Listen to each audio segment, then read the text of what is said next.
Eccoci qua cari telespettatori, ben ritrovati con noi, grazie di essere presenti ai nostri ospiti. Allora riabbiamo qui con noi il dottor Gianluigi Recarti, vicepresidente della LILT, Lega Italiana per la Lotta contro i Tumori di Padova. Grazie vicepresidente. Buongiorno a tutti. E poi abbiamo il piacere di essere collegati con il dottor Alessandro Gava, che è oncologo, radioterapista, oggi coordinatore della Lega Italiana per la Lotta contro i Tumori LILT del Veneto ed ex presidente LILT Treviso. Dottore, grazie. Un saluto a tutti, grazie a voi per l'invito. Allora, si sa, questa è una settimana particolare in cui si è un po' più bombardati relativamente all'importanza della prevenzione, l'attività che svolge nelle piazze, da LILT, tutta una serie di iniziative, però quello che noi vogliamo cogliere è l'importanza di non andare ad intasare in questo momento le vostre sedi che magari sono già belle costipate di lavoro, ma di ricordarsi che bisogna fare questa benedetta prevenzione, che non vuol dire soltanto visite periodiche che vanno benissimo, anzi ci devono essere, ma vuol dire qualche cosa di più per voi della LILT. Avete stilato anche un interessantissimo manuale, prevenzione, la scelta giusta è tenerla sempre accesa, aggiornato con gli ultimi dati, tra l'altro è molto molto importante, che dice sostanzialmente che cosa? Eccolo qua. Quando parliamo di prevenzione parliamo di alcuni pilastri fondamentali del nostro benessere, che sono sana e corretta alimentazione, attività fisica, sane abitudini, no fumo, poco alcol, meglio se niente. In realtà niente, perché c'è il nuovo diktat dell'Organizzazione Mondiale della Sanità che mette la barra. Sì, anche se è un po' difficile da far accettare ai veneti, lo so, però, la totale assenza di alcol. Però ecco, la moderazione in tutto è uno dei corretti stili di vita, e questi corretti stili di vita valgono il 40% di possibilità in meno del tumore di svilupparsi. Quindi le scelte che facciamo quotidiane sono quelle che determinano anche la possibilità o meno dell'insorgenza del tumore. Aggiungo un'altra cosa, che noi abbiamo per tradizione la fortuna di seguire la dieta mediterranea che significa cibi vari, significa giusti apporti di calorie. La cosa che dobbiamo imparare è la moderazione, anche le quantità hanno un peso. E questo è il primo modo di fare prevenzione. Poi giustamente, come ha citato, fare controlli regolari e anche le visite di prevenzione è evidente che è fondamentale, perché se anche dovesse essere, prima si arriva, meglio è. Meno cure meno invasive e più efficaci. Ecco, voi infatti ci siete su tutto il territorio, soprattutto perché tante volte con i vostri ambulatori, con i tanti volontari, tutti volontari, medici, specialisti e anche con sedi di diagnostica importante, proprio per ovviare al problema dell'intasamento nelle strutture pubbliche, perché con visite periodiche uno aspetta 1 anno, 2 anni, fa tempo eventuale problemino ad ingrandirsi, no? Invece col fatto che voi esistete date una mano.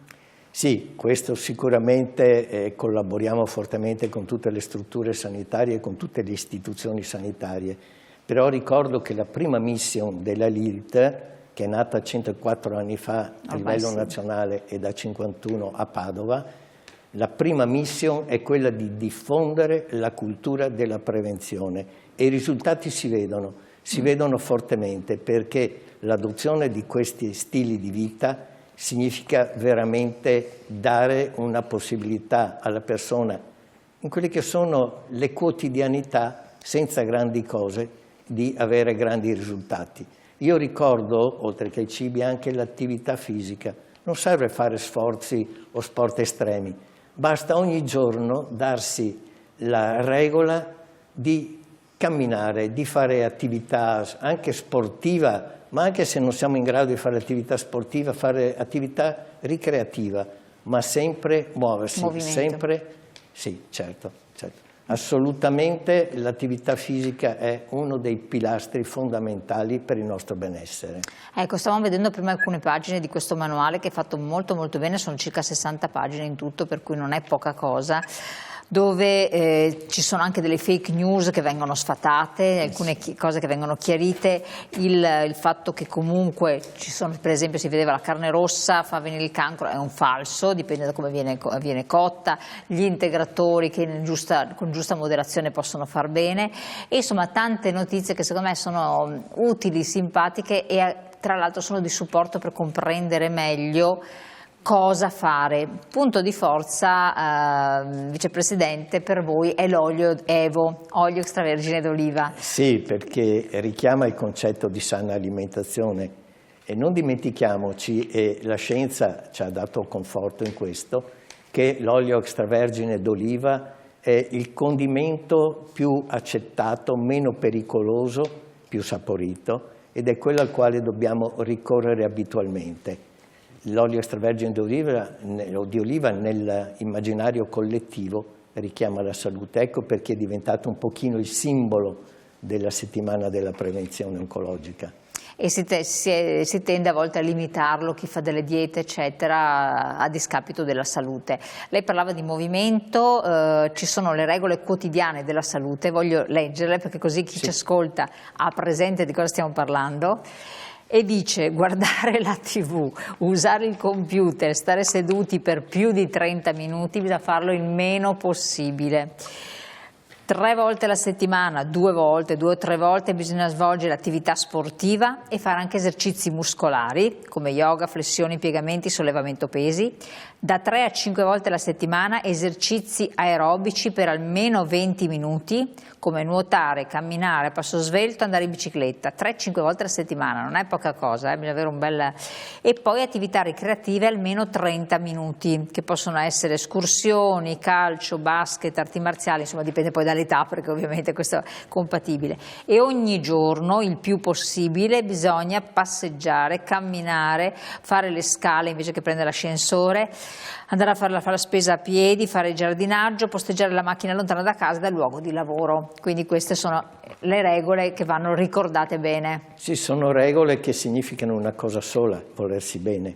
Ecco. Perché se ci vogliamo bene non è un sacrificio. Oltretutto anche fare un po' di attività fisica toglie stress, dà benessere psicofisico e anche qualche gratificazione in più ce la possiamo permettere. Io sono goloso e quindi a volte cerco di, oltre che limitare i dolci, cerco anche di fare molta attività fisica, molte camminate che non servono attrezzature particolari, sono un minimo di buona volontà e guardandosi attorno si possono trovare. Sì. Allora, adesso chiedo l'intervento del dottor Gava, perché oncologo, radioterapista, ha lavorato proprio come medico a stretto contatto con queste insorgenze patologiche. Lei ha dei dati anche epidemiologici a livello territoriale che sono abbastanza inquietanti, dottore? Sì, noi vediamo i dati del registro tumori del Veneto, sappiamo che ogni anno nella nostra regione si sviluppano più di 32.000 nuovi casi e quindi sono 32.000 diagnosi che arrivano in 32.000 famiglie e, come sappiamo, una diagnosi di tumore getta nello sconforto tutto l'entourage familiare oltre il paziente. E sono più di 310.000 le persone vive nel Veneto che hanno vissuto l'esperienza di una malattia neoplastica.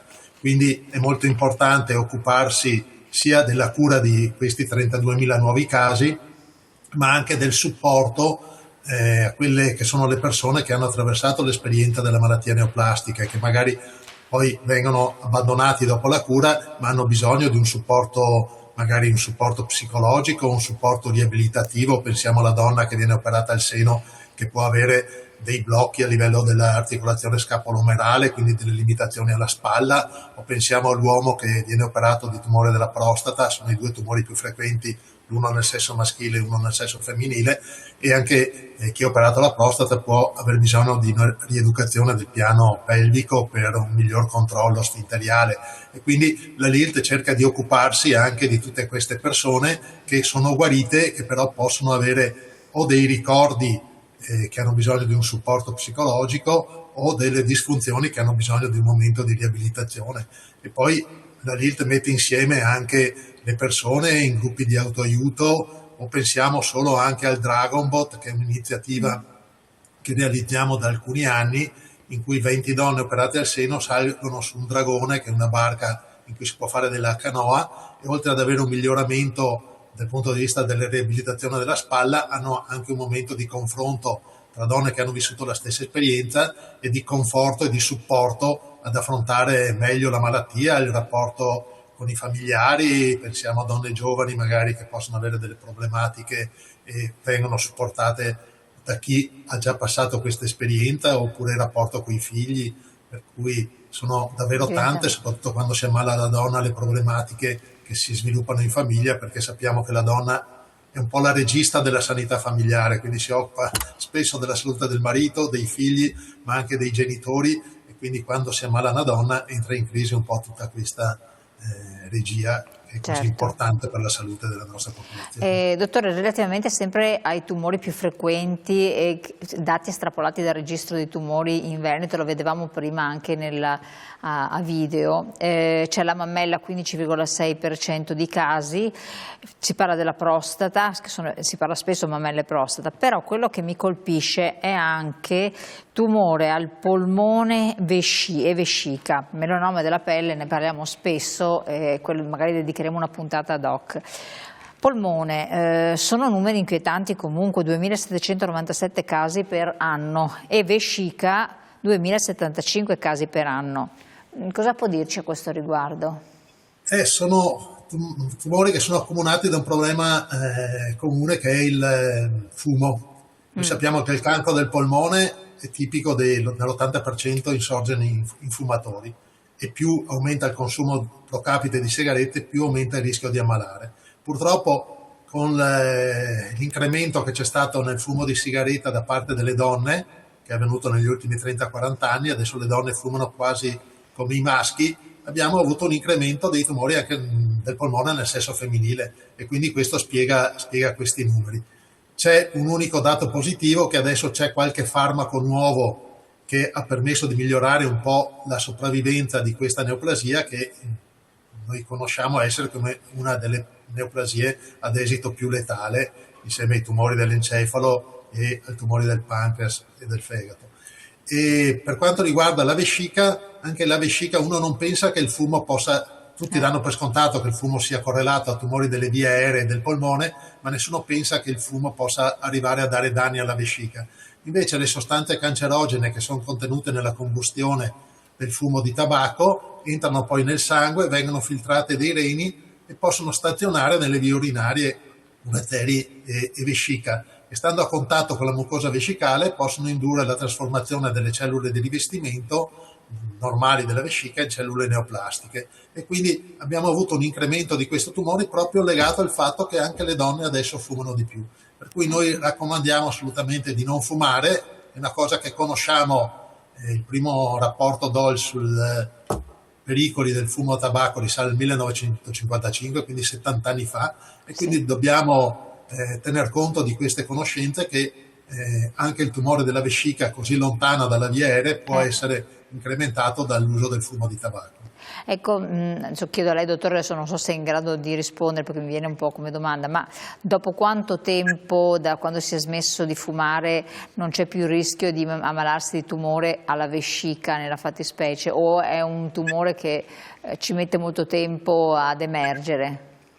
Allora, come tutti i tumori, non sono fenomeni acuti, ma insorgono per un danno che spesso coinvolge più sequenze genetiche e che impiega anni a verificarsi, e poi anche la crescita può essere più o meno veloce a seconda delle caratteristiche di ogni singolo tumore. Quando si smette di fumare si riduce grandemente il rischio di sviluppare malattie dopo 5 anni e si annulla, cioè il rischio diventa quello della popolazione generale dopo 10 anni che si è smesso di fumare. Chiaro. E la vescica? Lo stesso. Lo stesso. Quindi, come i meccanismi di induzione del danno metabolico sul nostro DNA sono analoghi, le tempistiche sono analoghe. Perfetto. Interrompiamo un attimo. Noi consigliamo di non fumare e se si fuma di ridurre al massimo il consumo. Assolutamente, di grazie. È proprio questo lineare che abbiamo.